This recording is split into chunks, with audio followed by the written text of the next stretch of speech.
بینەرانی بەڕێز لە هەر کوێگەن ئەم کاتە و هەموو کاتێکتان باش لە بەرنامەی ڕاوەی ڕۆژی ستێر تیڤی ئەم جارە ڕاستەوخۆ لە بارگایەی پەرلەمانی ئەوروپا لە خزمەتی ئێوەی بەڕێزداین. لێرە ئەمڕۆ قسە و باز لەسەر بەستنی کۆنفرانسێک دەکەین کە سەبارەت بە ڕۆژهەڵاتی کوردستان و ئێران بەستراوە. زۆرێک لە پێکاتە و نەتەوە ئەتنیکەکانی ڕۆژهەڵاتی کوردستان و ئێران تێیدا بەشدار بوون. گفتوگۆی زۆر کرا، پانێل بە دوو بەش پێشکەشکران، ژمارەیەکی زۆر ئەکادمیسیان، سیاسەتمەدار، سەرۆکی پارت و لایەنەکان لە هەموو پەگاتەکان ئێران هەروە کەسانی بیانیش بەشداریان تێدا کرد. من لێرە هەوڵ دەدەم لەم ڕووماڵە تایبەتەدا کە لە پەرلەمانی ئەوروپاوە لەگەڵ ئێوەدا پێشکەشی دەکەم سەبارەت بەم کۆنفرانسە زۆرترین بەشداربووان لێرە گفتوگویان لەگەڵدا بکەم، بزانین ئامانجی کۆنفرانسەکە چی بوو، قسە و باسەکان چی بوون، هاوتەریب لەگەڵ ئەو ناڕەزایەتیانەی کە لە ناوخۆی ئێران و ڕۆژهەڵاتی کوردستاندا هەن ئەمان چیان پێدەکرێت، چ چارەسەریەکیان خستوەتە ڕوو. وەکو سەرەتاش لێرە پێویستە ئەندامی کۆمیتەی ئامادەکار بدوێنین کە بزانین ئەوان سەرەتا زانیاریمان بدەنێ کۆنفرانسەکەیان چۆن ڕێخستووە، بە چ شێوازێک بۆ تا چەندە لێ ڕازی بوون، پاشان هەڵبەتە میوانی دیکەشم لەگەڵدا دەبێ. ئێستاژ ئەندامی کۆمیتەی ئامادەکاری کۆنفرانس هەروە وتەبێژی کۆنفرانسەکەش بەڕێز جانبەخش ڕۆستەمیم لەگەڵدایە. بەڕێز ڕۆستەمی زۆر زۆر بەخێر بێت. زۆر سپاس، تەشەکرتان یەکم بۆ بەرنامە فەرمون حەزم بۆ سوالەکانتان. سپاس دەکەین. دەستپێک بۆی بەرچاوڕوونیەک هەبێت. ئەڵبەتێمە ئەمڕۆکو تەلەڤیزیۆنی ستێر ڕووماڵمان کرد، زۆرێک لە بەشەکانیمان بە شێوازێکی زیندوو پیشاندا، بەڵکو لە ئێستادا هەندێک لە بینەران هەبن نەزانن ئەمڕۆ چی گوزەراوە. بەرچاوڕوونیە گەبێم کۆنفرانسە ئێوە ڕێخەری بوون، بەڕێزیشتان لە کۆمیتەی ئامادەکار و وتەبێژن هەندێک زانیاری بدە سەبارەت بە کۆنفرانسەکە بە چ شێوازێک بۆ کێ بەشدار بۆ ئامانجتان چییە؟ بەڵێ، کۆنفرانسەکە دوای ئامادەکاریەکی زۆر ئەوڕۆ 11 فێڤروار لە یەکێک لە هۆڵە سەرەکیەکانی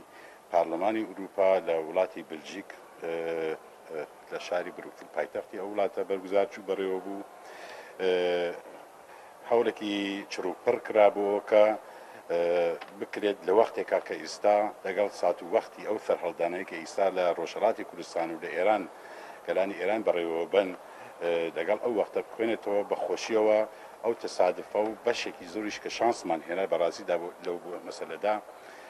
ڕوویدا و بە ئیمڕۆ ئێمە موفق بووین بە بەشداری ژمارەیەکی زۆر کەسایەتی لێکۆڵەر، زانایانی سیاسی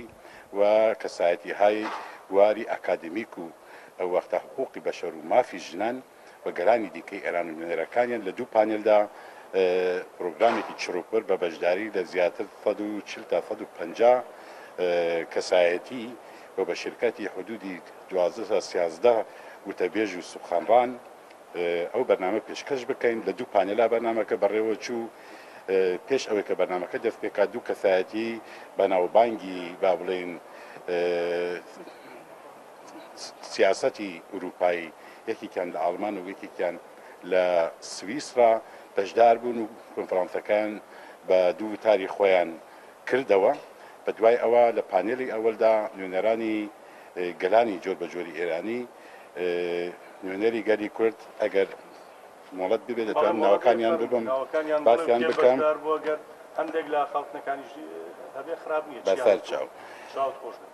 ئەمن ناوەکانیان دەخوێنمەوە بۆ هەر گەلێک و سایەکەم جەمبەندیەک لێرە ئیرا بدەم بۆ بینەرانی بەرنامەکانی ئێوە کە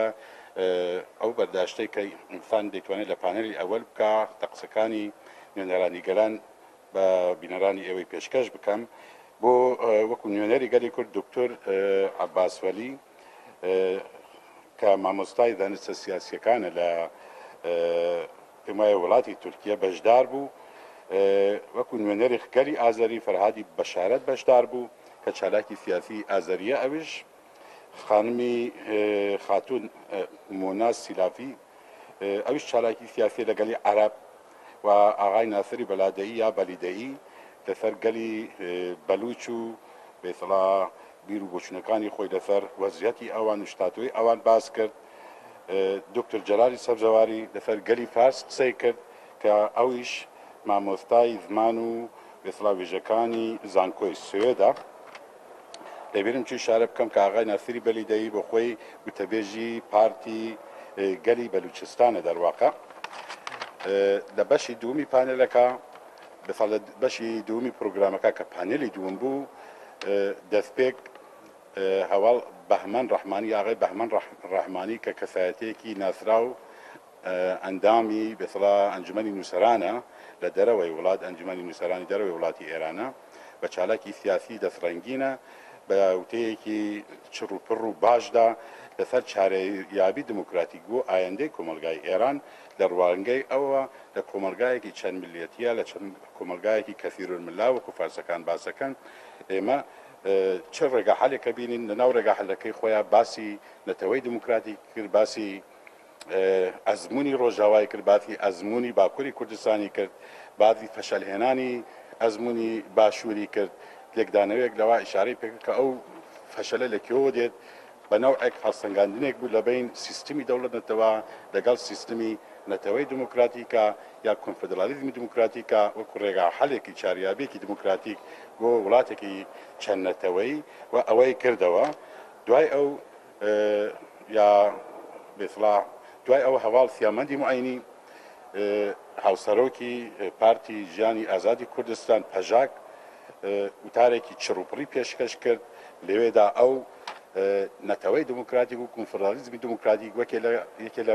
بێسڵا ڕێگا چارە ئەسلەکانی با بڵین پێشنەهات کراو بۆ وڵاتێکی وەکوی ئێران ئیشارە پێکرد باسی ئەوەی کرد کە ئەو نەتەوانە وەکو سیستمێک لەناو سیستمێکی دەوڵەت نەتەوە چەساو نەتەوە سیستمی دەوڵەت نەتەوە ئینسانەکانی وەکو خۆی پەروەردە کرد بۆ ئەو مەبەستەی کە خۆی گەرەکیە و ئێمە ئەبێت لە مقابل ئەو سیستما ئالترناتیوی خۆمان ئەوە بێت کە ئەوەیە کە چارە بسڵات سڵحێکی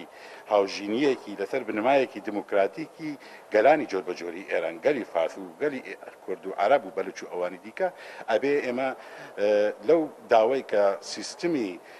سەرمایەداری دنیا و درێژەی ئەوان کە سیستمهای دەوڵەت مەتەوەن لە دنیای سێ و لە ڕۆژهەڵاتی ناوینە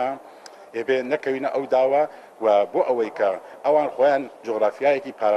پارێزراوی نەتەوەی مەجبورن دروستکەن بە دیکتاتۆرێک مەجبورن لەسەری دانن ئەو دیکتاتۆرە ئەبی ئەو جغرافیایانە بۆ بە پارێزێ دەخاترەوە کە لەوێ ئەو با بڵین مەنابعی تەبیعی و ئەو ڕسوسانەی کە ئەوان پێویستیانە وەکو نەوت و مەنابعێکی دیکە بپارێزیێت ئەمان ئیشاریان بەوە کرد کە ئێمە لە سیستمی نەتەوەی دموکراتیکە مەجال بۆ دروستبوونی دیکتاتۆرێک نایڵین مجالەکە لەبین دەبین و مەجالەکە ژوا لە دەبین دەبین کە گەلان کە ئەبێ ئەوان لەو جغرافیا بە زۆر سەرهەڵدانەکانیان بفا بربەرەکانی لێ بکەن ئێمە ئەو گەرانە سیستمێکی هاوژینی مسالەمەت ئامیزی پێکۆژیانی داوطەلەبانەی لە جغرافیایەکی نەنەتەوەی یا فقط بەڵکو بە شێوەیەکی کە کلاسیک تێگات یعنی نەتەوەیەکی بەسراوی یەکگەل بەڵکو جغرافیایەکە ئێمە پیشنەهاد یەکەین جغرافیایەکە کە لەوێ هاوژینی ئەو نەتەوانەی کە لە یەک جغرافیایە لەسەر ئەساسی فەرهەنگ و سیاسەتێکی مشتەرەک و داوطەلەبانە کۆنفرانسەکە بەتە ئێستا بەردەوامە پێتان وایە ئەنجامنامەکەی دەردەچێت یاخود ئەنجامنامەکە دەمێنێتەوە بۆ سبەی یا دوو سبەی بەڵام شتێک لەلاتان گەڵاڵە بووە لە ئەنجامنامەکەدا ئەگەر لێرە ئاماژەی پێ بدەن بەڵێ بۆ خۆی ئێمە یەکێ لە مشکلاتمان ئەوە بوو یەکی لەو کێشانەی کە هەمان بوو ئەوە بوو کە لە کۆنفرانسێکی ئاوا کوردخایەندا بە مایۆی 4 سەعات دانە دەرەوەی قەتنامەیەک ساقوبنەوەی لەسەر قەتنامەیەک بەڕاستی کاتی خۆی ئەویست بیرمان لەوە کردەوە کە بەیاننامەیەک بدەین ئەمما هاوکاتبوونی ئەم وەزیەتە لەگەڵ ئەو سەرهەڵدانەی کە لە ئێران دەست پێکرد لە ڕۆژهەڵاتی کوردستان دەستی پێکرد قەراری وا لێدرا کە تێکەڵکێشێک لە هەردووکیان بکەین دەڕاستی ئەو وەزیەتە ببینین وە قەتنامەیەک بۆ پشتیبانی لە سەرهەڵدانی گەلانی ئێران بەسڵا ڕۆژهەڵاتی کوردستانیش لەوێ بخێنە ناو ئەوە سعیکەین لە تێک هەڵچووی قسەکانی ئەو قسەکەرەکان لە هەردوو پانێلەکە ئەساسیەوە لەسەر چەند خاڵێک ساق بینەوە کە دوایی وەکو بەیانیە یا وەکو قەتنامە ڕاستی هێشتا ساغلین لەسەری بە چ ناوێهین بێت پێشکەشی با بڵین خەڵکو و گەرانی ئێرانی و گەرانی خۆمان لە ڕۆژهەڵاتی کوردستان بکەین باشە وەکو دوایین پرسیار لە بەڕێزت ئەم جۆرە کۆنفرانسانە بەردەوام دەبن لە نیەتتاندا هەیە بە فراوانتر لە ئێستا کۆنفرانسی دیکە بەڕێوەبەرن؟ طبعا ئەمە دەستپێکێ بوو کە پلتفۆرمی دموکراتیکی جوڵانەوە و یا بزوتنەوەکان و گەلانی ئێران کەەوە نزیک 1.5 ساڵە با بڵێن بەڕاستی هەریکە ئامادەکاری بۆ دروستبوونەکەی یەکرێت ئەمەکو دەستپێکی کارەکەی ئامانجی ئێمە ئەوەیە کە ئەو وەزیەتەی کە ئیسە لە ڕۆژهەڵاتی ناوینا هەیە و لەوانەیە قوزێتەوە بە ناو ئێران و حتمەنیش احتمالەکەی زۆرە مناڵم 100% دەما احتمالی زۆر زۆرە بۆ وەزیەتەوە کە بگۆزێت دەفڵات پێش بێت ئێمە بێ ئامادە بیت بۆ بەرەنگاری ئەوە ئێمە ئەبێ پلانمان هەبێت بۆ ئەوە هیچ شتێک نەدەنێت ئەگەر و تەفادف بۆ ئەوە پێویستە مەوزوعات وەکو مەوزوعی گەلان مەوزوعی ژنان مەوزوعی گەنجەکان مەوزوعی ئاینەکان هەموو ئەو مەوزوعی دەسەڵات و دەوڵەت تەمامی ئەو مەوزوعی پاراستن هەموو ئەم مەسایلە ئەبێ دانیشن بە دیالۆگێکی چروکن لەگەڵ گەڵانی دیکەی ئێرانی و لەگەڵ ئەحزاب و جەریانات و جوڵانەوەکانی سیاسی ڕۆژهەڵاتی کوردستان سار بن و دەفێت تەبعاً ئەگەر لەسەر ئەوە ئامانجەکەمان بێت مەجبورە بین لەگەڵ ئەحزابی سیاسی کوردستان لە ئاسی کوردستانە و لەگەڵ ئەحزابی سیاسی دیکەی ئێران و جوڵانەکان و جنبشەکانی گەلانی ئێرانە بە یەکۆ پەیوەندی بگرینەوە پێویستەکە ئێمە کۆنفرانسایەکی زۆر نەیەک نەدوو ئێمە بەردەوامە بین و هیوادارین لە کۆنفرانسی دواییە کە من پێم وانەیە کە زۆر بخایەنێت بە بەشداری ئەحزاب و جەریانات و جوڵانەوەهایەکی زۆر هەم لە ناوە هەم لە دەرەوەی وڵات بتوانین بەردەوامی بە کارەکەی خۆمان بە زەمینەیەک بخڵقێنین و پێکهێنانی بەرەیەکی دموکراتیک بەڕاستی ئەو جۆرێک کە ناوی پلتفۆرمەکە بۆ خۆی تەمسیلی ئەوەکات بۆ جوڵانەوەکان و بۆ گەلانی ئێران. بەڵێ باشە زۆر سپاست دەکەین بەڕێز جان بەخش ڕۆستەمی ئەندامی کۆمیتەی ئامادەکاری کۆنفرانسی ڕۆژهەڵاتی کوردستان و ئێران. بەڵێ پلتفۆرمی دموکراتیکی بابەتەوەشمان لەبیر نەچێ ئەو پلتفۆرمی دیموکراتی و جوڵانەوەی گەلانی ئێران ڕێخەری ئەم کۆنفرانسە بوو لەگەڵ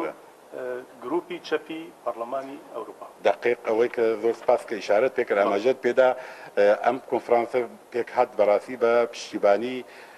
با بڵێن لۆبیەکی گەورە کە لێرە بەتایبەت ئەحزاب و جەریانەتی سیاسی نزیک لە تەفگەری ئازادی ڕۆژهەڵاتی کوردستان بەو لۆبی قەویەوە کە هەبوویان لە پارلەمانی ئەوروپا کەنەکە زۆر یارمەتیدان لۆبی ئەوان زۆر یارمەتیدان و ئەو وەختە فراکتۆری چەپی پارلەمانی ئەوروپاش بەڕاستی یارمەتیەکیان دەن زۆر سپاسیان دەکەم لێرەوە لە هەموو ئەو دۆستانە و ئازیزان. باشە ئێمە زۆر سپاسی بەڕێز دەکەین. سپاس بۆ بەشداریەکەت. بەڵێ بینەرانی بەڕێز ئێمە بەردەوام دەبین لە گفتوگۆکانمان هەڵبەتە ئێستا لە هۆڵی کۆنفرانس بەردەوامی هەیە من ئێستا بەشداربوویەکی دیکەم لەگەڵدایە با بفەرمێت بەڵێ بەڕێز سۆزان ڕۆژهەڵات ئەندامی کەژار کۆمەڵی ژنانی ڕۆژهەڵاتی کوردستان گفتوگۆ لەگەڵ بەڕێزیاندا دەکەم بەڕێز سۆزان ڕۆژهەڵاتی زۆر بەخێر بێن سەرەتا ئێوەکو ژنانی ڕۆژهەڵاتی کوردستان ئەم کۆنفرانسەدان چۆن بینی و پێتان وایە ئەو بەشداریە کە من بینیم ژنانیش لێرە بە شێوازێکی بەرچاو بەشدار بوون تا چەندە جێگەی دڵخۆشیە بەرامبەر بۆی کە لە ڕۆژهەڵاتی کوردستان و ئێران ژنان پێشەنگی ناڕەزایەتیە جەماوەریەکان و سەرهەڵدانی ئێران و ڕۆژهەڵاتی. بەڵێ وەکو تێبینیەمە ئەوەی کە کۆنفرانس یعنی بۆ بەشداربوونی ژنان چاوەم بوو گۆری ئەو شورشانەها لە ئیرانی ڕۆژهەڵاتی کوردستانی دەست پێگیرە شورشێکی عەزیمە بێگومان وەکو هەمیشەژی ژن پێشەنگیەوەی دەکەن بۆ وێ مناسبەتێ بۆ دبوارێ بەشداربوونێدا ڕێژەی ژن بەلکی تێرکەر نەبوو ئەمە ئەو نە کۆنفرانسی یەکمینە نە کۆنفرانسی داواییە بۆ ئەوەی کە ئێمە ئەو کۆنفرانسە چاوان دەبینن بێگومان نەها ئەگەر تو چاو لێ بکە هەنێکیش پانێلیستانجی ئەو تشتە گوتن یعنی گوتن ئەو شروشە کو لە نەهاڵ ئیرانی دەست پێکریە بینونەرتیە بەربەلاوە ji bo wê jî bêguman yani ew konferansa ne yekîmîn e û ne axerîn e ji bo ku ew şoreşe yan ew qeyrana ku niha li Îranê heyî bigehîte encam yan gelê ku niha li ser pêyanin ew kesê ku canê xwe dane ji bo ku em bikarin wîst û daxazê wana pêk bînin eman tiştane pîroz dibînin em pêwîst dibînin ku bibin dengê wan yani konferansekî wisa em giring dibînin gerekî hînê zêdetir ba yani çan bêjim گرکی زیادتر در وی ولات خودی لوی شورش کنها ل ایران دست بکره خودی لی درکن. باشە ئێوە وەکو کەژار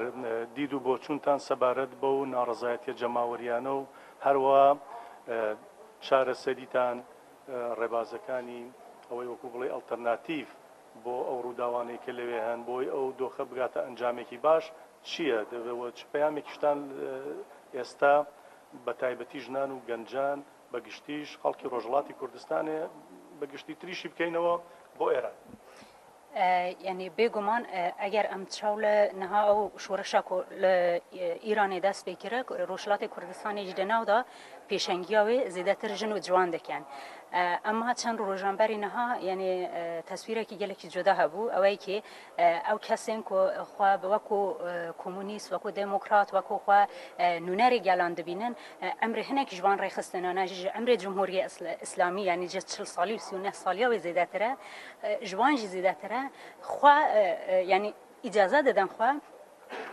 ئەو کەسێن ها لەسەر خیابانن یان لەسەر جادانن خوا نونەری وانا دەبینن تێنە جەم هەودوو کۆنفرانسان چی دەکەن د تشتێکی وەسادا یان د کۆنفرانسێکی وەسادا تۆ دەبینە یەک ژن تێدا نینە ئەما دەسەر جادێ د پراتیکێدا د جانداینێدا د بەردێلداینێدا ژن جیێخوا یان ئاستا هەری ژوردانە ji bo ku ew tişte yani ez bêbêjim ew şoreşe yan bigihîte encamekê pêwîstî bi rêxistinkirinê heye yani rêxistinkirinekî yekgirtî tu bixwazî nexwazî wekû jin gelekî xetîme ê hewbeş hene zilim lê çûn wekû ez bêjim hebûnê jinbûnman ew tiştene ji bo me hewbeş in ca ji bo ku ew tiştene yani em bikarin servan xalane derwey ku bawerî çi ye derwey ku ez bêjim nasyonalîtetî wî çi ye em wana berçaw negirin ji bo ku eger tu sistemê da çawlê bike qanûn dîn bira bav zilam hemû ser tunekirinê jin dibin bi yek xalê hewbeşê wana heye em jî wekû jin baweriyê me ew e ku em li hemberî wî tiştî gerek yekgirtin xwe bi rêxistinkirin ئاواکردنێکی هەوبەش یعنی پلاتفۆرمێکی چاوان وەکو گەل ئیرۆ سەر ئەساسێ یعنی چاوان بێژم سیستمێکی کو بکاریتن لە هەمبەری وێ فاشیزمی لە هەمبەری وێ ذهنیەتێ چاوان بکارن دیالۆگێکی هەبیتن وەکو ژنجی هەر هەمان پرۆژەمان لە ئیرانێ هەیە و ئەم وێ بانگەوازیەژی دەکەن وەکو ژن یەکگرتی ئەو ڕێخستنی کو لەسەر سەر نایە گەلتێن لە هەودوو جوێن ژنێکی د ناوان ڕێخستناندا وەکو نونەری وێ جوواکی چنینە ئەمان دراستە د ئاستا پراتیکێدا د ئاستا بەردێلداینێدا د ئاستا گرتنێدا د ئاستا شدەتێدا لە هەمبەری وێ سیستمیژی یەژن دەبینین ئەوە چاوان وانە ئیجازە دەدەن خوا وەکو یعنی بێن ببن نونەری ژنێکی وێ چاقی گەرەکی ئەم وەکو ژنجی ویا قبول نەکەن ڕێخستنکردن ناخوا ڕێخستنبووی ناخوا ئاوا بکەن یەکگرتن ناخوا بەهێزتر بکەن يعني يا باشە ینی بەگوێرەیە و بارودۆخەی لە ئێران هەیە دەوترا ڕژێمی کۆماری ئیسلامی ئێران بە تایبەتی توانیوێتی بەو سیستەمەی کەیەتی و بەڕێزی شداماژەت پێداوتت هەمویان لە یەکشتا یەکگرنەوە دژایەتی کردنی ژن توانیوێتی ژن سەرکوت بکە بەڵام ئەوەی کە لە ناڕزایەتەکاندا دەیبینین وێنایەکی جیاوازترە ژنان زیاتر لە پێشەوەن جوانان لە پێشەوەن ئەمە بۆچی ئەگەڕێتەوە لە سیستەمێکی وا کۆنەپەرستیدا بەڵام دیسان ژنان خۆیان ڕادستی ئەو سیستەمە نەکردووە بە شێوازێک لە شێوازەکان پێشەنگایەتی کۆمەڵگاش دەکەن ینی بێگومان بگیشتی د تاریخا ئیرانێدا ژنان gelekî caran pêşengiyê şoreşê bûne yanî pêşengayetî ji bo civakê ji bo hemû şoreşan لە ئیرانê jî li Rojhilatê Kurdistanê da jî hem di asta rêweberiyê de di asta berdêldayînê de jinan ew pêşengî kiriye ca îro jî di her derê jî her çend de li derekî şiddet yan ez bêjim çewsandin hebîtin û hemberê wê reaksiyon xurtir dibe bihêztir dibe ji bo wê jî yanî em ya pir di astekî bilinda nirx didenê ku em dibînin li hemberê sîstemê jin qet serî natawînîtin li îranê jî jinan nimûneyê rojavayê kurdistanê dîtîne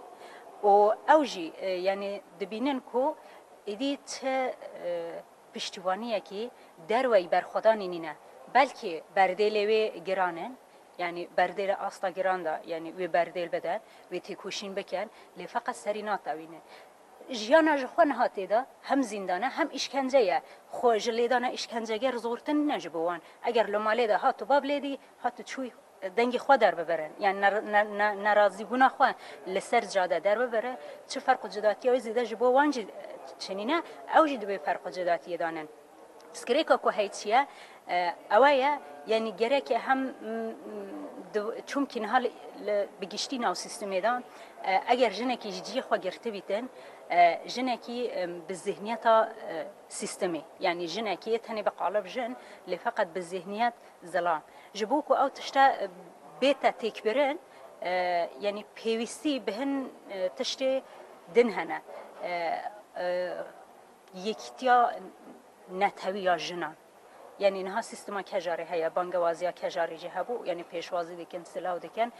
اما يعني يگرتنه کی هینه بهسته او يگرتن چه نبويه يگرتن چه نبويه بگم يعني از بيجم هناك دوار دين دادتن هناك دوار از بيجم شيعه بونه دا از بيجم ايراني بونه دا دوان دوی واردا از بيجم نه توابون فارس بون زيادتر اگر خطا جن اساس وري تگرتن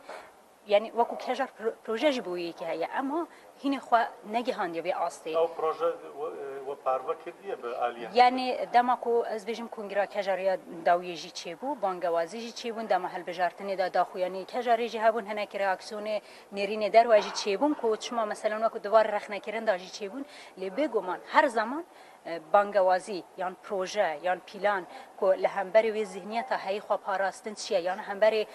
او ایرش او شدت او شورش هایی کو جیگه جن لکودره لروجاوی کردستان مدید به بردل هری ارزان و جن انها به خوب و نمونه تمام جهانی و او پروژه دکاری جبو ایرانی جی جبل کو ایران مرو دکاری و سابن رخنیتن بر روشلات کی نوینا پچوک ل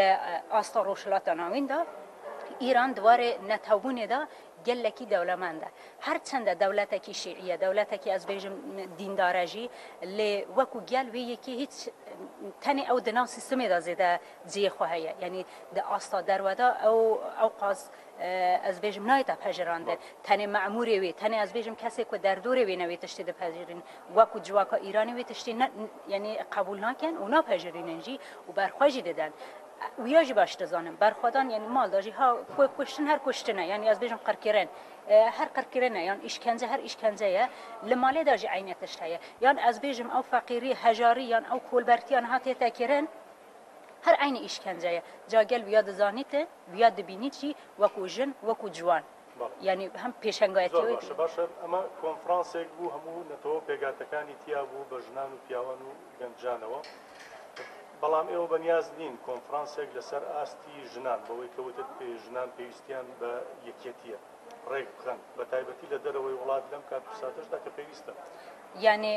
بێگومان لە دەروای وڵاتی لەناو خۆدە وڵات بەلکی هەنێکی ئاستانگی هەنە ئەما ڕۆژێکی لە ڕۆژێدن زووتر پێدوی بە کۆنگرە یان کۆنفرانس یان دەست پێکردنە دیالۆگێکی دناوبەری ژناندا چێبیتن اگر او تشتات شينا بيتن وكو حمو شورشين كو درباز بوينه از بيجم شورشين چاب از بيجم نظام اسلامي هميان فلان بيوان حتى ام نگهنا مثلا از بيجم اصلا شورش اخوا يان اسلامي بونا اخوا يان نتو بونا اخوا و بشرا ام ما في جواكي وما في تشينان يدي بدني و دي ساجي جنت پراويز بمينيته دي ساجي جون بمينه عاليكي جبالكو بسكريك نها د قيرانا لايران دوار نها داس بكرين مثلا از بيجم تمام وكو بسكريكي كاز بيجم ابوري يعني برتشبون داس بكريه اللي فقط ايران دا كلكي بسكريك يعني جبوكو از بيجم وكو جوان بسكريكي خواندني هيا بسكريكي پرورده هيا بسكريكي كار هيا وكو جم بسكريكي هموتش هيا وكو كارگر وكو معمور بهر شي واضح هيا جا پیشنگیا و بگومان اگر جنو جوان نکن دیسا و پاسیف ببیته دیسا ناگهیته انجام جبویجی یعنی روزه که روزادن زودتر بگومان در وی بلانه و کنات هوا یک بگیرن اما پسکریکا جن پسکریکا جواکی بگشتی مرود کاری ببیجه بنونرتیا جن به یکرتنا یک نتوان راستا بگومان اما دسری دا جن دکارن نونرتیا یکتیا نتویا گلام بکن چینان یعنی لە ئیرانیژی لە ڕۆژهڵاتی کوردستانی لە تەمامی دنیادا ژن دەکارە لە هەمبەری هەمووی فاشیزمە هەیە نونەرتیا یەکیتیا نەتەوی یا نونەرتیا ئاواکردنا سیستەمێکی کۆنفدرالیان سیستەمێکی کۆ بکارێتن ji بۆ ئەو تشتێن ئەو هەم دەوڵەمەندیە نەتەوان هەم ئەو قەس قەیران و فاشیزم ji بۆ کۆ ذهنیەت خۆ بپارێزیتن ئەو قەس یعنی گریە چەمبەرێکیدا ئەو قەس ئاسێکریە ji بۆ وێژی بێگومان یەکیتی ئەگەر نەبێت ئەو یەکە ناگەهێتە سەرە دەسەریداژی یەکیتیا ژنە باشە بەڕێز سۆزان ڕۆژهڵاتی ئەندامی کەژار کۆمەڵی ژنانی ڕۆژهڵاتی کوردستان زۆر سپاسی بەڕێز دەکەم سپاس بۆی کاتی خۆت بێمەدا کاتیشت تەنگە دەزان ئەگینا زیاتر قسەمان دەکەم زۆر سپاس دەکەم بەڵێ بینەرانی بەڕێز ئێمە لەم ڕووماڵە تایبەتەی بەستنی کۆنفرانسی ڕۆژهڵاتی کوردستان و ئێران لە پەرلەمانی ئەوروپا لە بارگای پەرلەمانی ئەوروپاوە لەگەڵێوە بەردەوام دەبین ئێستاژ من میوانێکی دیکەی بەڕێزم لەگەڵدایە دکتۆر گوڵمراد مرادی هەم نووسەرە هەم ئەکادیمیسیەنە هەم کەسێکی دیاری ڕۆژهڵاتی کوردستان و کوردستانی گەورەشە ئێستا لەگەڵمایە لەگەڵەویش گفتوگۆ لەم بارەوە دەکەم کاک دکتۆریان زۆر بەخێر بێت زۆر سپاس دەکەم سپاسی وە دەکەم و سپاس بەرنامەی تەلەڤیزیۆنە دەکەم کە منی داوات کردووە سپاست دەکەینێمە خۆشحاڵین سپاس بەوەی کە هاتی لێرە وەڵامی پرسیارەکانمان بدەیتەوە گفتوگۆیەکیش لەبارەی ئەم کۆنفرانسەوە بکەین ئەلبەتە بەڕێزت کەسایەتێکی دیاری ڕۆژهڵاتی کوردستان و کوردستانی گەورەشی جێدەستیشت دیارە بەڵام بە گوێرەیەوەی هەموو پێگاتەکان لە کوردستان و لە ئێرانی زۆرێکیان لێرە نوێنەرایەتیان هەبوو بەڕێزیشت بەجیالەوەی کە کوردستانی بوونەکە گشتیەکە نوێنەری پێگاتەیەکیشی ئێوە چۆن ئەم کۆنفرانسەتان بینی بە چ شێوازێک لێکی دەدەنەوە پێشنیارتان چی بوو هەڵسەنگاندندان چی بووی حقیقت ئەوەیە کە من کۆنفرانسەکە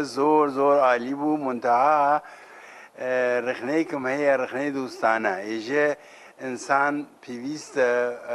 دووستانە ڕخنا بگرێ کە بتوانین حداقل خۆمان دروست بکەین بۆ داهاتوو مەسئلەی ئەوە بوو کە زۆر لە پانلەکان کەسانێکی قسەیان کرد معنی و تاریف وشەکانیان نەزانست بۆ نمونە ژم نەفەقەت ڕاهبەرانی هێز بەڵکو کەسانێکی وەکو بەندە قسە دەکەم پێویستە مەفهومی واژەکان بزانم وۆشە منزورمە بۆ نمونە ئێران کشوەرێکی چەند نەتەوەییە ئیمە دەزانین هەمومان وەلی لە هەنگام قسەکان مەسەن مەسەلەی ملیەت ئەسەن لەبێ ڕۆیشتووە مردمان ملەتەکانی ئێران ئەوە لەبێن ئەسەن پێ ئشارە ناکری پێ ئامانج ناکری خۆ یەکی ئەوە یەکی اینکە مەسەلەی من ئەلان وتم خانم دکتۆر ژالەی ئەحمەدی و ئاغای بەهرام ڕەحمانی ئەوانە دوو بابەت مەترا کردوون بابەتەکان زۆر گەڕنگ بوو یەکی لە بەهرام ڕەحمانی لەبارەی اقتصادی ئێران وەزی ئابووری ئێران زۆر جالە بوو و خانم ژالەی ئەحمەدی لەبارەی هاتنی خومینی و مافی ژنان ئەوە زۆر گرنگ بوو من لێ خواهشم کرد لە هەردووکیان خواهشم کرد کە مەطلبەکانیان لە ناو ڕۆژنامەکان بڵاو بکەنەوە کە بەدەست هەموو بگەی نەفەقەت بەڵێ پانێلی دووەم بەڵێ من خواهشم کرد کە ئەوە دەقل بەڵاوی بکەنەوە کە بتوانن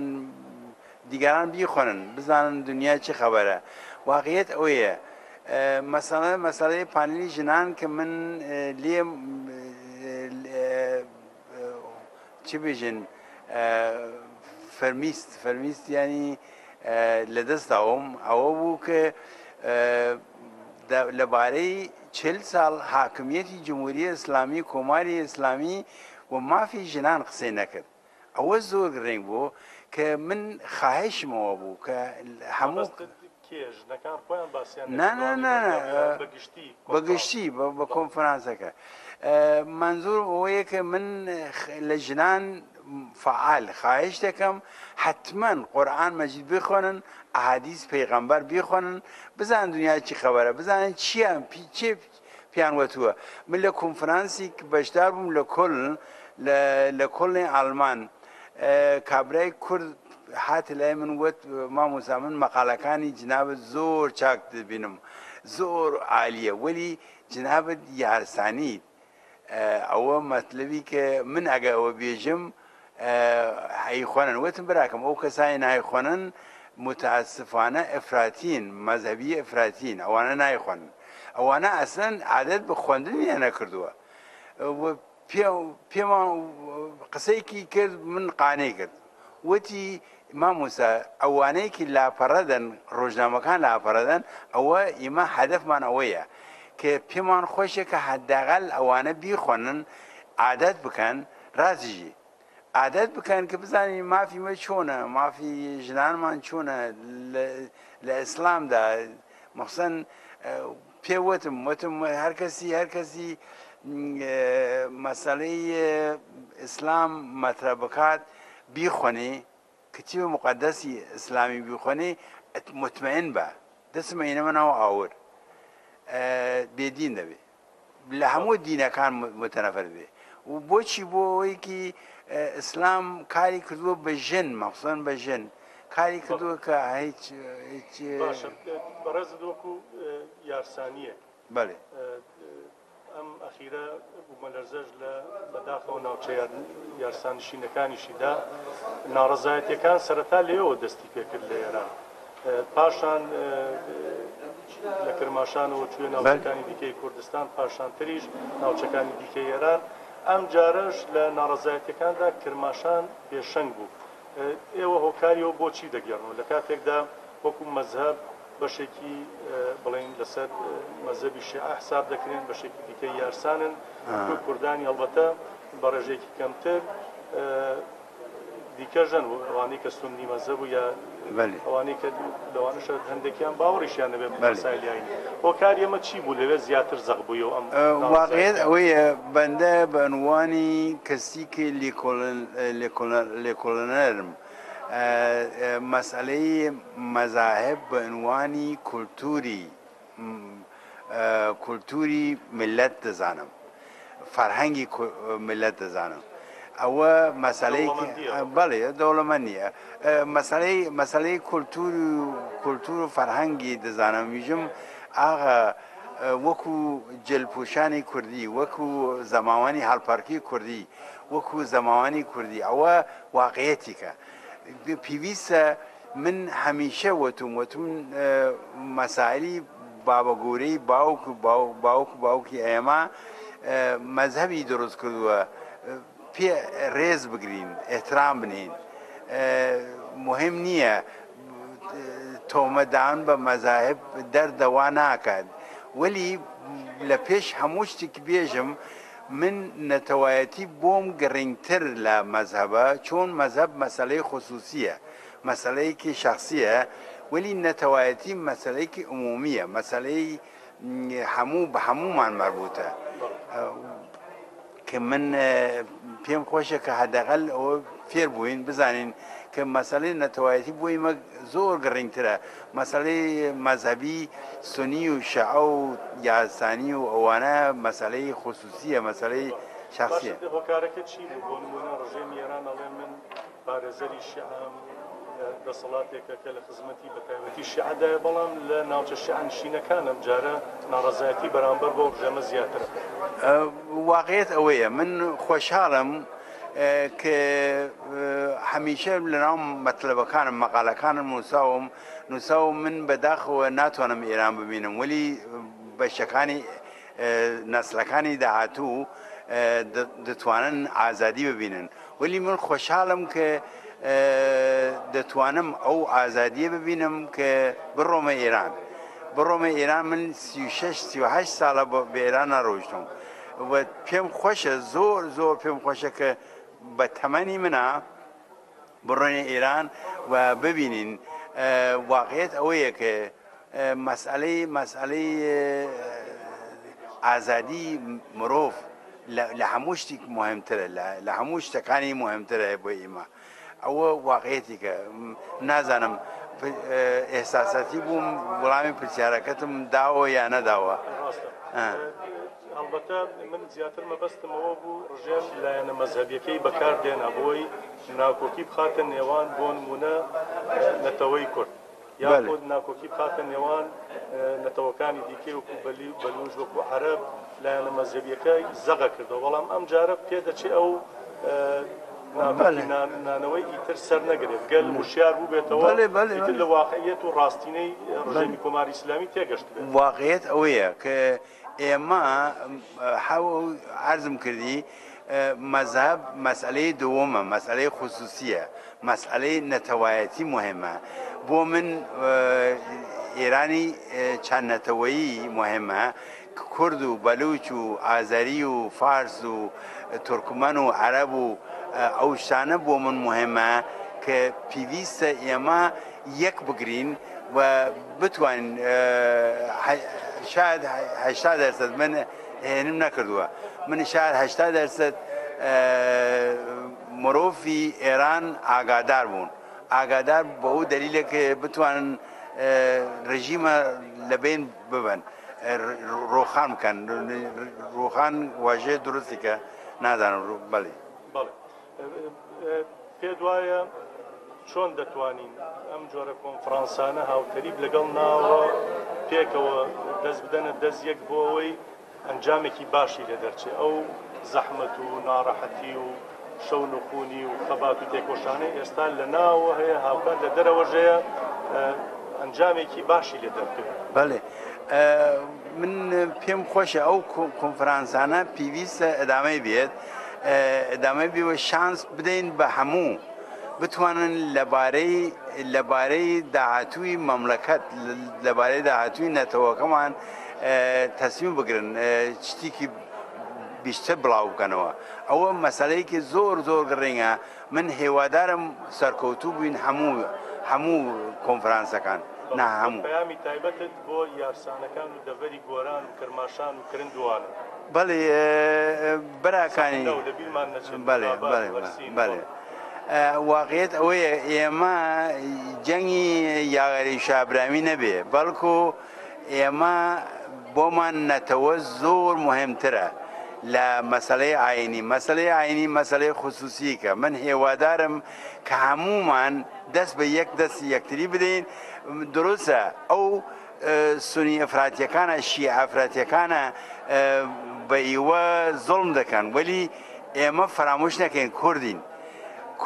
کوردایەتی بۆ ئێمە زۆر گڕنگە و پێویستە هەموو شتانە فرامۆش بکەین ئەوەیەکی ڕخنەی مەذهبی لە ئێمە دەگرێ مطمئن بە ئەفراتین ئەوانە من پێم خۆش نییە لە ئەو زلزلەی ئەخیرە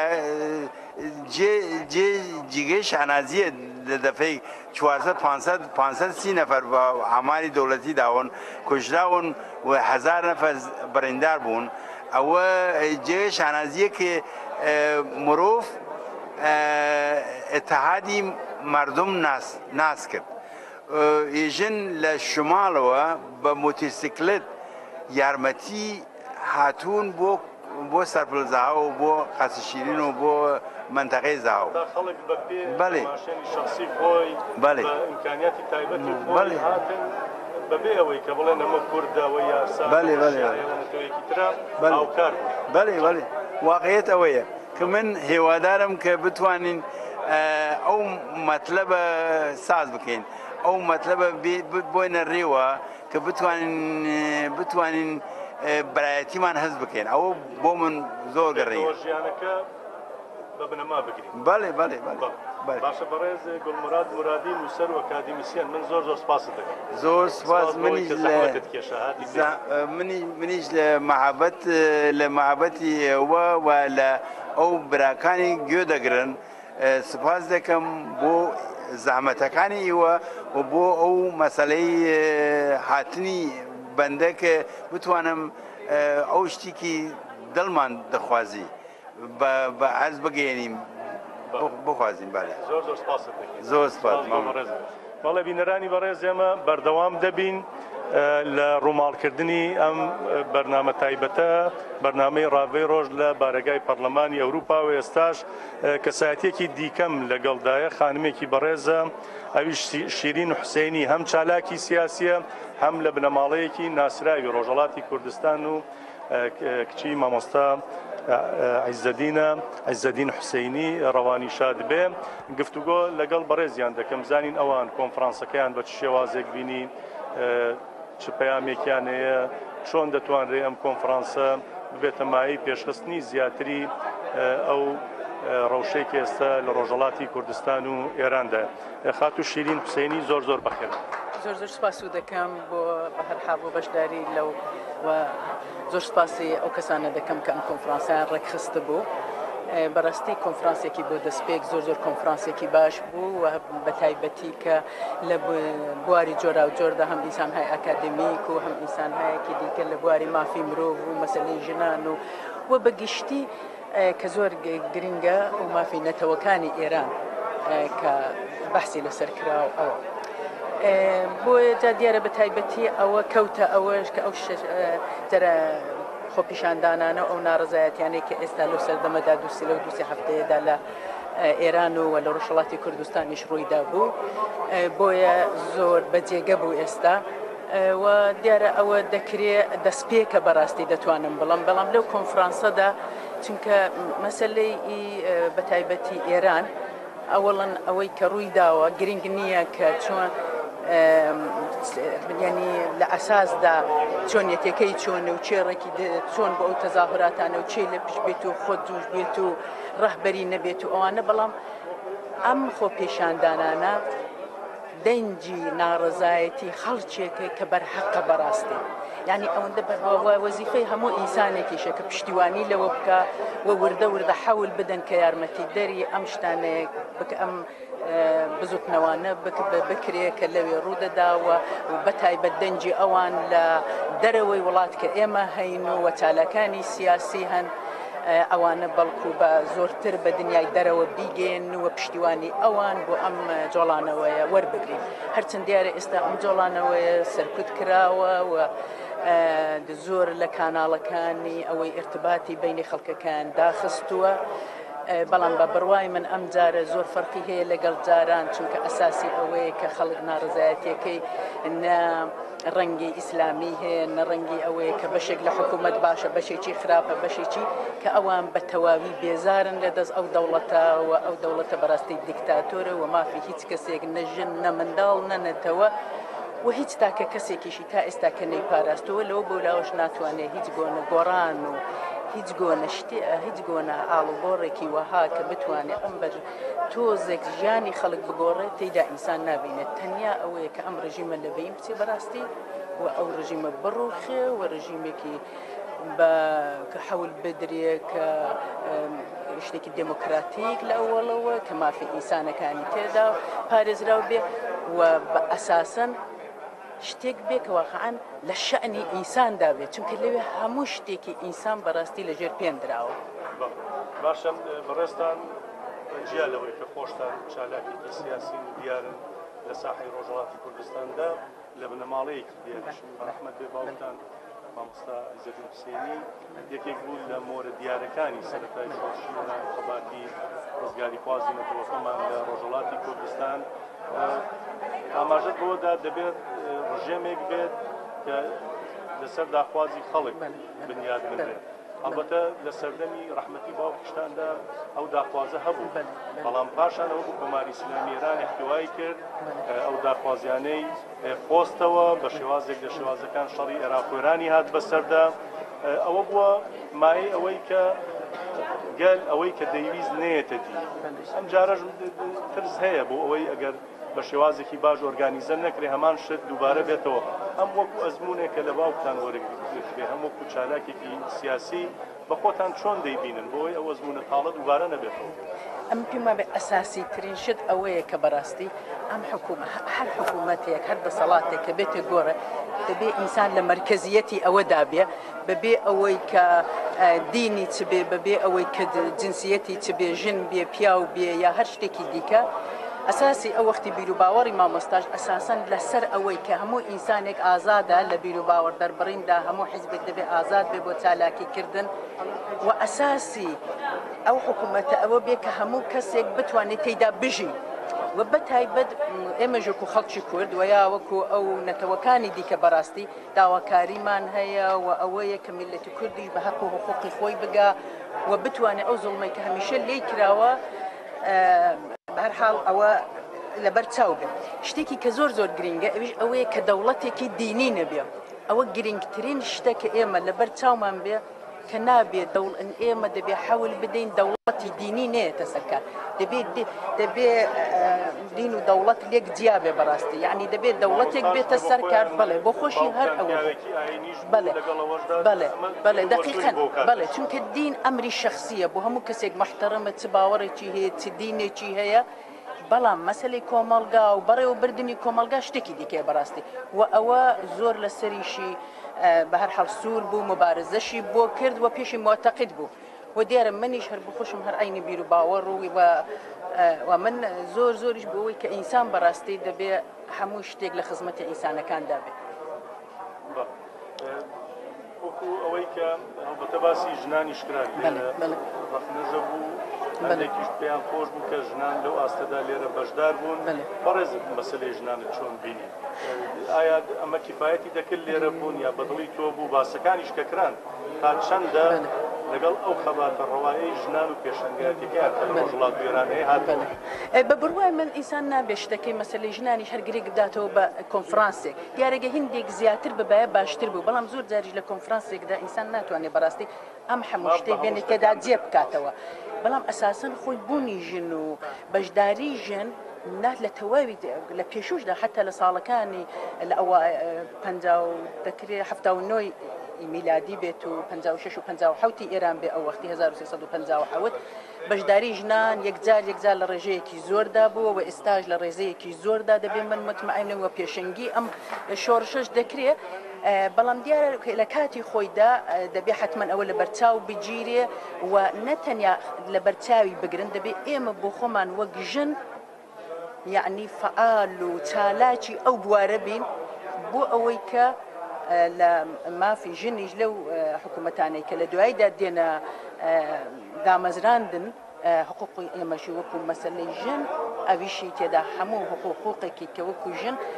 تێدا پارێزراو بێ و هەروەها حەول بدەین لە دەسەڵاتدا ژن بەشدار بێ و ئەو بەشداریش دیارە بە چالاکی خۆمان دەکرێت بەڕاستی کەس ناتوانێت بۆت بکە یعنی ئێمە وەک ژن دەتوانین بە خۆمان ئەو حەولە بدەین کە لە دەسەڵاتی داهاتوودا چ لە کورد و چ لە هەمووی ئێراندا بتوانین کە لە دەسەڵاتدا بەشدار بین و تەئسیرگوزار بین. باش ئەو تەئسیرگوزاریە تا چەندە دەکرێت کاری بۆ بکرێت لە ئێستادا بە تایبەتی لە دەرەوەی وڵات بە بڕوای من پێشوو کاری بۆ کراوە بەڵام زەعیف بووە بە پێ ئەو شار و مەرجی کە لە وڵاتیش هەبووە و ئەوانە بەڵام ئێستا وەختی ئەوەیە کە ئەوانە زۆر دەست پێ بکرێتەوە چالاکیەکان ڕێک خستنەکان دەست پێ بکرێنەوە و حەول بدرێت کە ئەوانە خۆ ئامادە بکەین بۆ ئەو کاتێک کە بتوانین ئەگەر شتایەتێکی ئاوا هاتە پێشێ بە بەرنامە و بە پرۆگرام و بە بەرنامەوە بچینە پەرەوە دەبێ خۆی بۆ ئامادە بکەین هەر لە ئێستاوە دەبێ خۆی بۆ ئامادە بکەین کۆڕ و کۆنفرانس بە وجود بێنین قسە بکەین لەگەڵێکتری و هەروەها حیزبەکانیش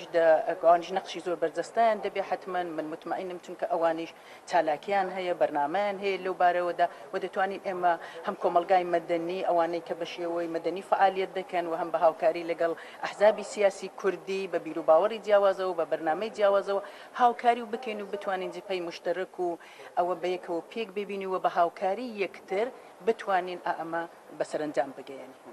باشە زۆر سپاس دەکەم خاتوو شیرین حوسێنی چالاکی سیاسی زۆر سپاس بۆ بەڕێز زۆر سپاس دەکەم بۆ ئەوەی کە بەشداریش بووم لە بەرنامەیەدا و سپاسی زەحمەتی ئێوەش دەکەم زەحمەتتان کێشا خۆشحاڵت کردی زۆر سپاس.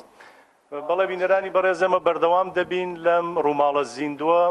ئێستاش میوانێکی دیکەمان لەگەڵدایە لە پلاتفۆرمی هەورامان یا پلاتفۆرمی هەورامان کە هەورام کە من خۆشم حەز دەکەم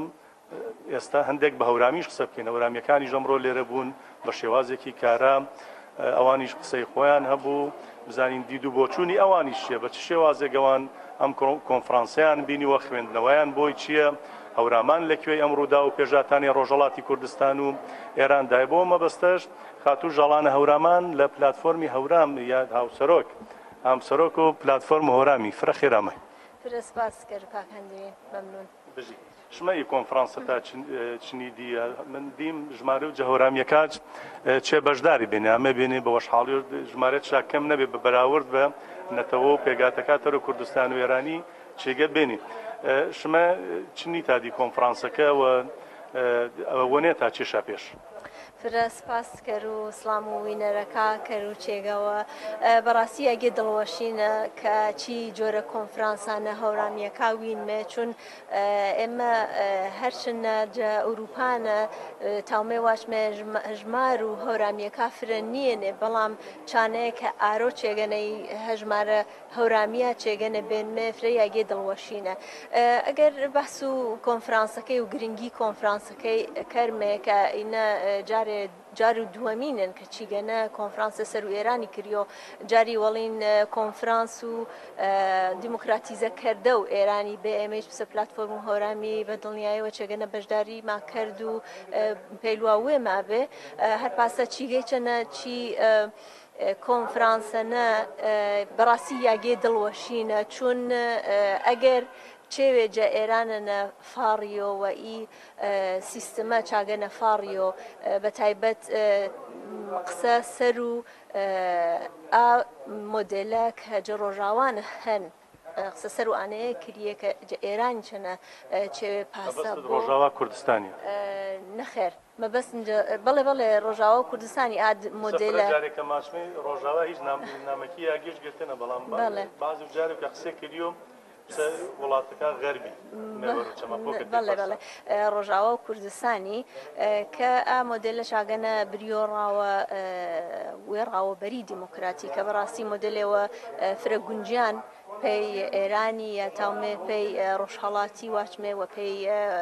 باشووری واچمێ ئەین و چێوی ئا مۆدلە فرە گونجیان بە پێیلوە و ئێمە چون هەر ملەتەوە هەر کەمینەیەوە هەر تایبەتی پەیمەی هۆرامی کە مافمە پێشێل کردیا بە تایبەت فرە چێوێ گونجیان خەڵکەکە تاوە و وێش پێی وێش بەرۆڕاوە هیچ زڵم و زۆرێەوە هیچ فشارێەوە سەر و هیچ کەسیەوە نەمەنەوە بەڕاستی ئێمەی چی وەختەنە پسە هەورامی چجە باشوورەنە چجە ڕۆژهەڵاتەنە مشۆ هەوڵ و ئانەیە دەیمێکە ئێمەی وێمە چی مۆدلێنە ڕاکەرمێەوە و بەدڵنیاییەوە ئەگەر ئێمە باس وێڕاوەبەری دیموکراتی کەرمێ ئین چێوە پێی هەورامانی چێوێ تازە نییەن ئەگەر تەماشا و وێردە و هەورامانی کەرمێ بەڵێ ڕۆشم کەرووە ئەگەر تەماشا و وێردە و هەورامانی کەرمێ ئێمە تەماشا کەرمێ خەڵکێەوە ما بیەن کە وێشا بەردەنراوە هیچ پێویستیشە پەنەوازی شاپانەیە نەبێن کە کەسانی تر بەیە دەست شاگێراوە کۆمەک شاکەرا چێو شاپێکەرا بالعکس وێشە پێی وێشا تاوانشە بەدەست جوانە ڕنگینەکە وێشە لیباس و وێشە دروستکەرا پاڵاپی وێشە دروستکەرا چمچە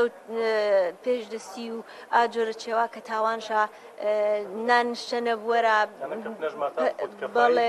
بیەنشە بە دڵنیاییەوە جلایەوە وەختە تەماشا کەرمێ جاویێردەنە هامساکاشە ئەگەر پاشاپەتی بوێ بۆ هەورامان چەندین ساڵێن پێی وێش کڵاش و وێشکردن و پاڵا وێش بیەن حتا کڵاش کە ئەگەر بەحس و کڵاشی کەرمێ پێی وەهارانە و هامنانە بە کاشەهادن پێی زمسانانەیچ جە کالەی هین شاکردن استفاده شاکردن ئایچ کالە کە جە پۆس و حیوانی دوور شاکردن یعنی تاومێ واچمە ئیچێوە پێی هەورامانی چێوێ تازە نییە چێوێن وێردەنە بیەن بەڵێ وێردەنە بیەن ئیسە تاوە دووبارە بێەوە مەیان و ئستادشتەنەکەرا یا ئاکارە جە هەورامانە ئاهرمانە کە کریێنێ پسە گزی و بارەکڵی کە خەڵکی پێوە هەرمانە شاکردنێ ئی وێڕاوەبەری دیموکراتیە ئەین و چێوی یا پێوە هەرەوەزی گەلکاری پێوە هەرمانە شاکردێنە ئەگەر ڕۆیە من باخم پسە هەورامێکاوە شاگر چامزانە جنابی چ بزانێ گەر باخە وەزەکان ئارۆ گەرەکش بیە بۆ هین بۆ بەرهەمەکاش جەمکەریەوە کۆشاکەریوە جەنابە ئامانی کۆمەک و بنکردن یارمەتیدانە من ئەین و چێوی پێی هەمساکەمە یعنی ئی چێوە چێوێ تازە نیەن پێی هەورامانی هیوا و ئانەیە کە ئی کۆنفرانسا بەردەوامێ با بە هیوا و ئانەیە کە هەورامێکا فرەتر تاوا بەشداری کەرا بەیا وەرۆ خەڵکی زاناما چەنەن و کەسایچەکە داواما چەنەکردە بێنێ داوەتیشا نەک من داوەتی کریا بێنێ پێی کۆنفرانسێنە تاوان شابەیە هیوادارە ناج ئایندنە تاوە بەشداری کۆنفرانسەکەی کەرا پێیلووە وشە واچاوە چی ڕۆنە کە وینمێج چی ئاخەزەنە کە جە ڕۆژهەڵات و کوردستانی نەهەن هەورانیەکەی سعی ئانەیە کەرا هەرمانە پێیانەیە کەرا کە ئاوێ ڕاوەبەری دیموکراتیەکە جەویێردنە بێن دووبارە بێەوە مەیان و هەرمانش پەنەکەرا خاصە هۆرامانات بەگردی چنی ژویندی چی وەزینەکە جە ئێران ئامێنە نەبەر ئایا هۆرامان ناچکۆ و ئابار و دۆخە تازەیەنێ وەڵاهی ئیسە هەورامیەکە تاومێ واچمێ جەگرد و شۆڕشەکانە جەگرد و ئاخەزەکانە بەشداری شابیان و بیێنێ و قوربانی شادان ئیتر مەتاوە من واچ و ئیسە چی ئاخەزەنە نەبیێنشا حتمما بیان شاوجد ماڕۆی چەنە هەر پاسە بەشداری شا بۆ وەلێ چێوێ کە چیگەنە یاگێ دەستکەوینوش هۆرامانە جەمیەری فکری و فەرهەنگی فراوان هەن بەڵێ بە دڵنیایی بەڵام ئیسە چیگەنە کە بەڕاستی چێوێ کە فرەفرە پەنەواز بۆ پێی هەورامانی ئەوە جەکەرەوە کە هەورامیە کاسەر شوهارمانەکەرا ئانەنەکە یۆگرتێ بە تاواجە ئایندەنە ئاڕاوە بەریەکە ئیسە ئێمە باسر سەرۆ کەرمێ چاگەی چەنە بەراژراوە ئەگەر دەوروبەرەنە هەر چێوێ قۆمیە و هەر چێوێ بۆ هەورامانەکە نەمشۆ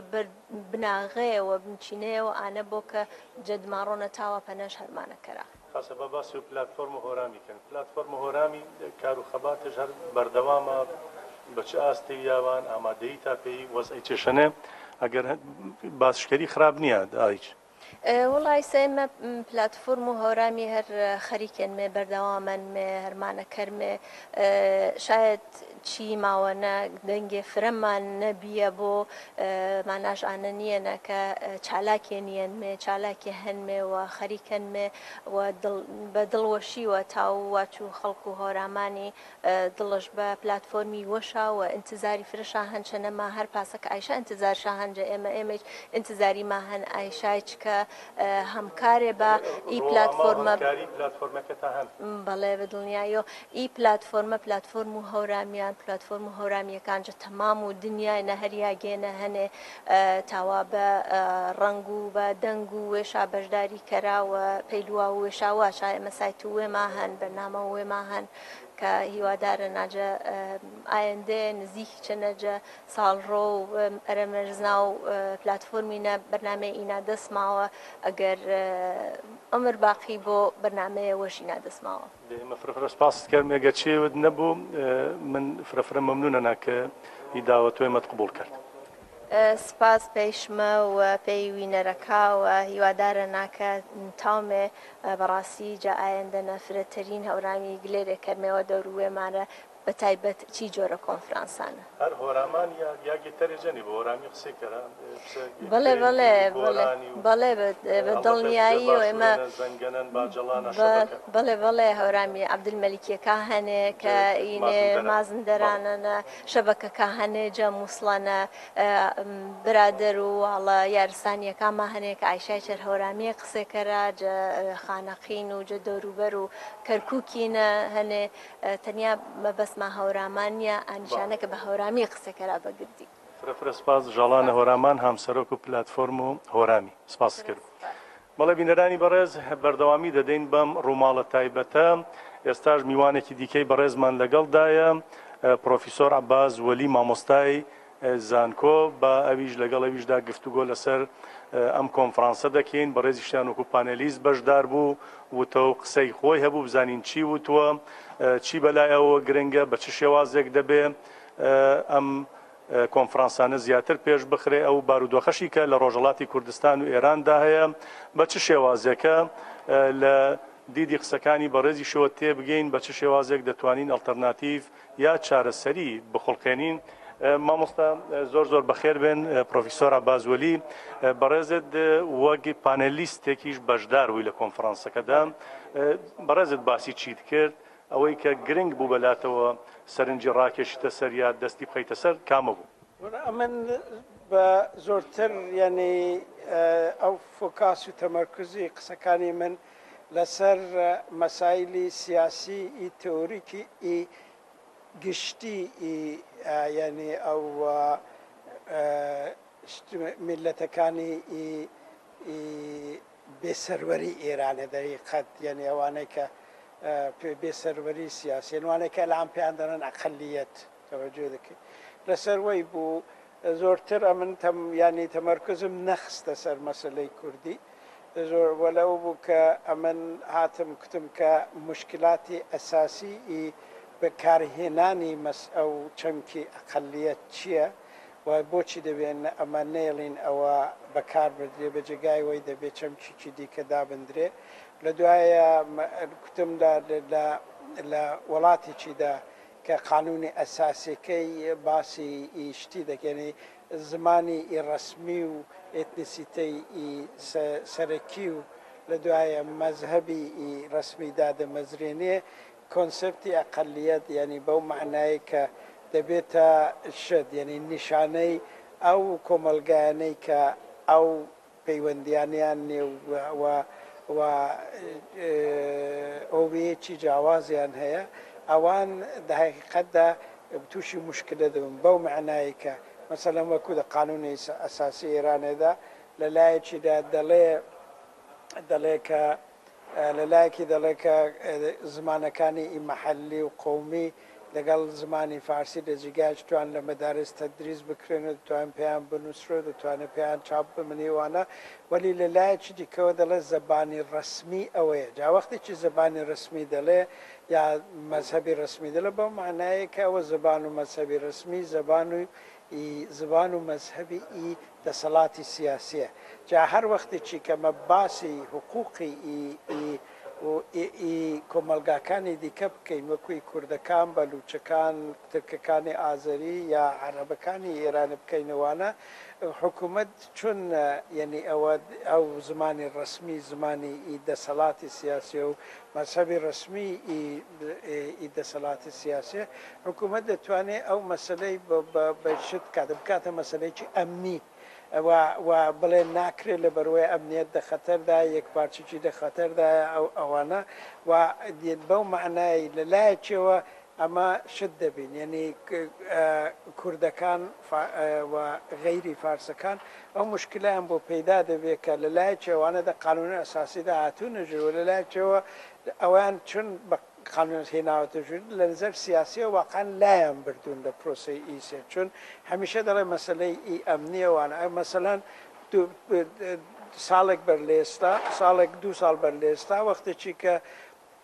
ئەو باسە هاتە پێشە ڕۆحانی ئەو باسەی باش کرد کە دەبێت لە مەدارسیدا زمانی ئی کوردی تەدریس بکرێت لە دوای زمانی ئازەری تەدریس بکرێت بزانین ئەڤەلین جێگایەک کە ئێعترازی بەوەی کرد خودی حکوومەت نەبوو بەو شێوەی فەرهەنگستان بۆ ئێترازی بەوەی کرد فەرهەنگستان هێژمۆنی ئی زمانی فارسی لە دەستداوە لە حکوومەت کە کۆنتڕۆلی یار فەرهەنگستانی هەیە فەوران کوتیان کە ئەوە مشکلی ئەساسی بوو یەک پارچەجی ئێران دروست دەکە مشکلی ئەساسی بۆ ئەمنیەتی ئێران دروست دەکە مشکلی ئەساسی بۆ زمانی فارسی دروست دەکاتەوە گوێ دەکەی سەربەری زمانی فارسی دەکات جا بۆیە بەحسەکەی من ئەوە بوو کە هەتا ئەو جێگای کە ئەمە قەناعەت بەوەی بکەین کە چون حقوقی ئەقەلیەتی لە شتیدا لە قانونی ئەساسیدا دیاری کراوە ئەوە بەو معناینە کە حقوقە پارازراوە دەیقەتدا وەختێکی حقوق دەڵێن باسی ئەقەلیەتی دەکەن لە قانونی ئەساسیدا لەلایەکەوە لەلایەکی دیکەشەوە دەڵێن زمان و فەرهەنگ و مەذهبی ڕسمی هەیە ئەو بەو معنایە کە ئەو چەمکی ئەقەلیەت دەبێتە ئامرازێک بۆەوەی کە ئەقەلیەت لە پرۆسی سیاسی بچێتە دەرێ ئەوەی کە بە ئینگلیسی پێی دەڵێن inclusion by means of دەڵێن exclusion بگورە exclusion by means of inclusion یعنی ئەتۆ ئەوەی دێنی دەوێی داننەی نەبڕێت کە حقوق کام دەی بەڵکە بێتە بەهانەیەک کە هیچیان نەدەی تەوەجێ دەکەی ئاوایە چون وەختێکی کە قسان دەکەی مەسلەی زمانی فارسی نابێتە مەسلەیەکی زمانی دەبێتە مەسلەیەکی ئەمنیەتی مەسلەی مەذهبی سنی دەبێتە مەسلەیەکی ئەمنیەتی هەر لەبەروەشە کە ئەلان ئەوەی ئەموالەکرد لانەکە تقریبان دە 20 ساڵەیدا ئەو ئوسولی ئەساسی هۆویەی حکوومەتی گۆڕاوە لە زمانی شاشدا مەسلەی مەذهبی شیعی ئیسنا عەشەری مهم بوو ولی هەمیشە زمانی فارسی بوو فەرهەنگی فارسی بوو کە لەسەروەی زاڵ ولی جمهوری ئیسلامی وای نەکردو جمهوری ئیسلامی ئەساسی ترین یعنی عنصری هویەی ئێرانی بۆ جمهوری ئیسلامی مەذهبی شیعەیە جا ئۆپۆزیشن بەوەی کە لە بەلوچستانە دروستکراوە لە کوردستان دروستکامە دەبێت لە خۆمان پرسی مثلەن لە دێهاتێکی ئیلای نزیک هەورامانێکە هەموو دەروێژ بوون و سۆفی بوون و فلان و ئەوانە پاش 20 ساڵان دەبینین کە نەسلی دووەمی وانە عینی ئەو دێهاتە چێ دەکات دەبێتە سەلەفی دێتە مەجلیسە خەڵکی وبەر گولان دەدا و وەختێکی بە لەهجەی کوردیش عەرەبی دەخوێندەوە کە دەیگوت خدایە ئەم نەوکارانە لەبەر تۆ دەکەم بۆ تۆ دەکەم تەوەجێ دەکەی خەڵکی وبەر گول لێ دەدا ئەوە نیشانی دەدا کە گۆڕانکاری بنەمای شتی بنەمای هۆویەی ئێرانی دا گفتمانی جمهوری ئیسلامیدا سەبەب بوو کە کوردەکان بەلوچەکان نسبەت بەوەی شتی نیشان بدەن یعنی ئەوە حاڵەتێکی شیعی کردنە بەڵێ بۆیە لەوانشدا ئەلانەکە سای ئەوە بۆ کە جمهوری ئیسلامی هەمیشە سایەوە بۆ کە ئێتنیسیتە و زمانی کوردی بێهێز بکە مەسلەی مەذهبی سنی بەرەتە سەرێ تەوەجێ دەکەی بەڵێ بۆیە کە ینی بە تەرتیبێکی وستێتی شەرایطی بێنێتە پێشێ کە مەذهب بە دژی ناسیۆنالیزمی کوردی لە کوردستانی شەعب پەیدا بکە و تا ئەوەندەی دە کۆنتترۆلیدا بوو وەلی ئەوەی کە بۆتە سەلەفی دە کۆنتترۆلیدا نەبوو وایە ئێستا لە ناو شیعەکاندا ئێران هەڵبەتە ناڕەزایەتی زۆر بەرامبەر بە ڕژێمی کۆماری ئیسلامیە بوو تا ڕادەیەک ئەو مەسەلەی شیعەگەراییە ئیدی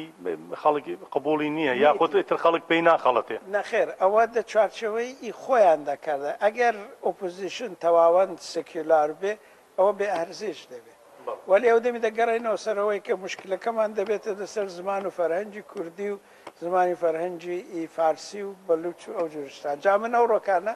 بەحسەکەی منەوە بوو کە یعنی ئەمە بۆ خۆمان دەبێت ئەو چەمکی ئەقلیەت بە تەواوی لابدێ ئەوە چەمکیی زۆر بە باوەڕی من دەبێ بڵین کە لە ئێرانێ کۆمەلگایەکمان هەیە کە سەروەری سیاسی بەدەستەوەیە کۆمەلگای فارسە وایە حکوومەتیش لەگەڵ ئەمە کۆمەلگای کوردیمان هەیە کۆمەلگای ئازەریمان هەیە کۆمەلگای بەلوچ و عەرەب و تورکمەن و ئەوانە هەن باشە ولی ئەوانە سەروەریان نییە سەروەری سیاسە دەبێت ببانە لە باتیەوەی ئەمە بەشت بە ئێتنیسیتە و زمان و ئەوانە تاریفیان بکەین کە بێت مەبنای قەلێ دەبێت بە باوەڕی من بڵێن کە ئەو کۆمەلگای بێ سەروەری سیاسی بێ دەسەڵاتی سیاسی ئەوەی کۆمەلگاکانی بێ دەسەڵاتی سیاسی ئەوە زۆر سیاسی ترە زۆر باشترە حکوومەتیش ناتوانێت صرفەن لەبەرەوەی کە چەمکی ئەقلیەتی بێنێدە قانونی ئەساسیەوە بڵێ من دموکراتم تەوەجێ دەکەی چۆن چەمکی ئەقلیەتی بێنی دە قانونی ئەساسی چەوە کە مەذهب و زمانی ڕسمی تێدایە هەتا ئەقلیەت قسام بکە تەوەجێ دەکەی وەکۆ مەسەلەی فەرهەنگستانی هاتە پێشێ فەورەن دەڵێن حتا ئەگەر حکوومەتیش نەڵێ دەبینی ئینتەلیجانسیای فارس دەڵێەوە مەسلەی ئەمنیەتە یەک پارچەکی ئێرانی توش مشکلە بوو لەبەر وی چی لەبەر ئازەری و کورد دەبێت لە مەدرسەی بە شت دەخێت بەوەی دەخێت بۆیە جا ئەم نەوڕەکانە تەرجیحی منەوە بوو کە زۆرتر باسی مەسایلی سیاسی تێوریکی کە بۆ گشتی ئەو کۆمەلگایانەی بێزە بەڵێ ئەمن هێندە تاکیدم نەکردە سەر مەسلەی کوردی ئەوە لە نەوانەی لەوێ دانیشتبوون ئەوە بۆوانە هیندە جەزابەتی نەبووم پێیان بڵم کە مەسلەی کوردی چییە بەر لە تۆژ ئەلبەتە گوڵموراد مرادی لەگەڵ من بوو ڕەخنەیە بوو لەو بابەت دەزانم ڕخێ هەبوو وەلی بە باوەڕی من دە بەحسێدا ئەو ئەوی ئینتخابانەی کە دەیکەی لەسەری بکەی ئەو ئینتخابانە زۆر ئینتخابی استراتێژیکن باشە ئەمن ئەوە نییە من ئەلان ناچم لە جانکۆیەکی بەحس بکەم کە بە خەڵکی بڵم کە هۆویەی کوردی چییە باشە ئەمە لەسەرۆی کتێبمان نووسیوە لەسەرۆی مەقالەمان نووسیوە ئەمن دێم لێرە تەمەشای جەماعەتەکەی دەکەم زانمەوانە چێن بەشی زۆریوە بە مشکلی ئەساسی چییە بە نەزەری من باسی بکە ئەمن پاشوەی بەرخلافی جەنابی گوڵمرادی هەم بەلوچەکە هەم ئازەرەکە هاتن کوتیانەوە مەسلێکی یەکجار گرینگە ئەگەر سۆرست هەیە لەسەری بماندێ بیخۆنینەوە و دەمانەوێت تەرجمەی بکەینەوە بڵاوی بکەین باشە خوێندنەوەی بەڕێزە بازوەلی چییە بۆم بارودۆخەی ئێستا کە لە ئێران دەگوزارێ بە ڕۆژەڵاتی کوردستانیش با وەکو بەڕێزت گەشتگیری بکەینەوە تەنها لە ڕۆژەڵاتدا قەتیسی نەکەین نەخێر بە باوەڕی من ئەلانەکە حکوومەتی ئێرانی ئەوە بەرنمێکشمان کردو لەسەروەی هەر بە تایبەتی لەسەروەی بە باوەڕ من حکوومەتی ئێرانێ واردی فازێک مەرحلێکی تازە لە قەیرانی خۆی بوو قەیرانی ساڵی 1970 یا 2009 ئەوە لەو مەرحلەی تێپەڕ بوو سێشەکە یعنی چیدی مشکلی سیاسی حکوومەتی ئێرانێ شت نییە یعنی مەشروعیەتی سیاسی نییە ئەوە لە بین چون نایتوانێت و ئەبزە ئامرازی دروستکردنی و مەشروعەتی سیاسیەش ئیسلاح تەلەبەکان بوو کە دایانەویست حکوومەتەکەی لەسەر بنەمایەکی دموکراتیک داندرێنەوە ئەمە بۆ خۆی بە وەختی خۆی مەسەلەن وەختی خاتەمی هاتە سەرکار دە دەورەی ئەوەلدا من لە ئیسلاحاتی پێ باش بوو دیفاعم لێ کرد واقعان هەیە دەتوانم ببینیەوە شتێک کە من باسم کرد وەلی ئیسلاحات سەر نەکەوت تەوەجۆ دەکرد لەبەرەوەی کە شتی حکوومەتێ بنەمای سیاسی حکوومەتەکەی حکوومەتەکە جوورێک بوو کە نەیتوانی حتا ئۆپۆزیشنی داخلی قبول بکە وەختێکی کە قەیرانی شەرعیەتی نەما ئەمە نیشانەیەوەیە کە ئەلعانەکە خەڵک کە دێتە دەرێت تەزاهورات دەکا ئەوە بەو نیشانەکەی ئەوەیە کە ئەوانە چیدی باسی وەی ناکەن کە باسی مەتالبێکی بکەن کە بەحث لەسەر شەرعیەتی ڕژیمی دەکە ئەوە لەسەر خودی حیاتی ڕژیمەکەی قسان دەکەن کە ئەو ڕژیمە بمێنێ یا نەمێنێ بۆیە ئەمەل ئانواردی فازێکی تازە لە قەیران بوون کە فازی دەسەڵات و سەروەری سیاسیە قەیرانی دەسەڵات و سەروەری سیاسیە یەکێک لە نیشانەکانی ئەساسی ئەوەیە کە بە قانون و زەختی سیاسی هەمیشە لە دەوڵەتێدا یەک دەگرن وەلی هەرچی زۆرتر ئەمە بەرە و قەیرانی دەسەڵاتی سیاسی بڕۆین لە ئێرانێ فاصلەی قانون و زەختی سیاسی زۆرتر دەبێت بە جێگایەکی دەگا کە قانون تەواوەن ئەهەمیەتی خۆی لەدەست دەدا و زەختی سیاسی دەبێتە تەنها ئامرازی حکوومەتێ ئەو دەمی حتا شتە ئەو دەمی پەیوەندی شتیش ئیسلاح تەلەبانیش لەگەڵ کۆمەلگای نامێنێ بەو شێوەی چون وەختێکی خەڵک دێنە دەرێ دەڵێن حکوومەتی جمهوری ئیسلامی نابێ بمێنێ تەوەجۆ دەکە ئیسلاح تەلەبان دوو ڕێگایان هەیە یا دەبێ پشتی حکوومەتێ بگرن بەو معنایە کە پەیوەندەکان لەگەڵ شتی پشتی حکوومەتێ بگرن پەیوەندەکان لەگەڵ فاسیلەکان جیاوازەکان دەگەڵ نەخێت دە پێشدا فاسیلەکان دەگەڵ خودی حکوومەت و ئەوانەی کە پێیان دەڵێن ئوسولگەرە ئەوە نامێنێ ئەگەر ئەوەش نەگرن بیانەوێ بچنە تەرەفی گەلی بە تایبەتی بە تەواوی دەبێت پرۆژە ئیسلاحات بە تەواو وەلا بنێ یعنی ئەلعان ئەو قەیرانە نەفقەت ماهیەتی دەسەڵاتی سیاسی دەگۆڕێ لە ئێرانێ بەڵکە ماهیەتی ئۆپۆزیشنیش دەگۆڕێ باشە بەڕێز پرۆفیسۆر عەباس وەلی من زۆر سپاست دەکەم سپاس بۆ بەڕێزت بەڵێ بینەرانی بەڕێز زۆر سپاسیەوەی بەڕێزیش دەکەین کە تام ساتە لەگەڵماندا بوون لەم ڕووماڵە تایبەتە کە لە بارگای پەرلەمانی ئەوروپاوە سەبارەت بە کۆنفرانسی